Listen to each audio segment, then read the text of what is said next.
Je vais être tout à fait honnête avec vous, j'ai été extrêmement choqué.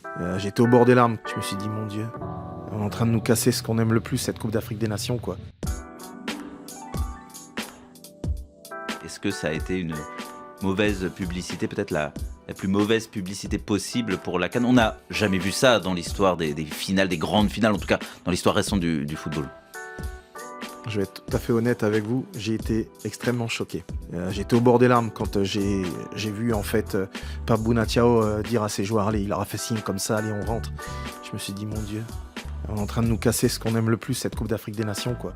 Je peux parfaitement imaginer à Rabat, dans toutes les villes du Maroc, la détresse, la colère, parce qu'on a entendu une petite musique qui était très désagréable depuis le début de la compétition. L'idée que c'est une CAN sur mesure qui était taillée pour le Maroc et que même le corps arbitral serait d'une certaine manière complice de forfaiture, que beaucoup d'ailleurs... Mais est-ce que les Sénégalais ont pas encouragé un petit peu ça hier? Oui, mais le mauvais esprit, la rivalité, ça fait partie du sport. L'injustice fait partie du sport. Moi, je suis très heureux en tant que Sénégalais qu'on ait gagné cette CAN. J'ai une pensée très très affectueuse pour les Marocains. Je trouve qu'on les accable pour rien. Mais il faut qu'on sache une chose, l'injustice au sport ne donne droit à aucun privilège. Il donne juste droit à la justice. Et donc, quitter un terrain, je veux dire, il faut le dire de façon froide et lucide, ça ne se fait pas.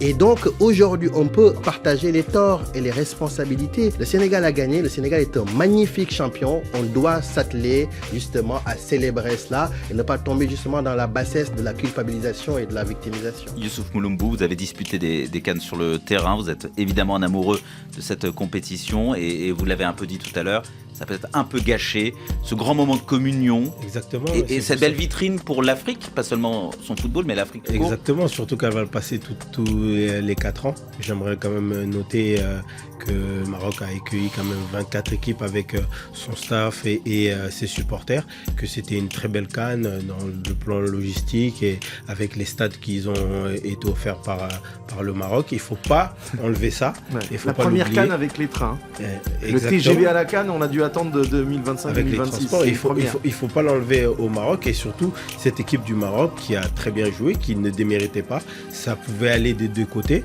mais le sport veut qu'il n'y ait qu'un seul gagnant.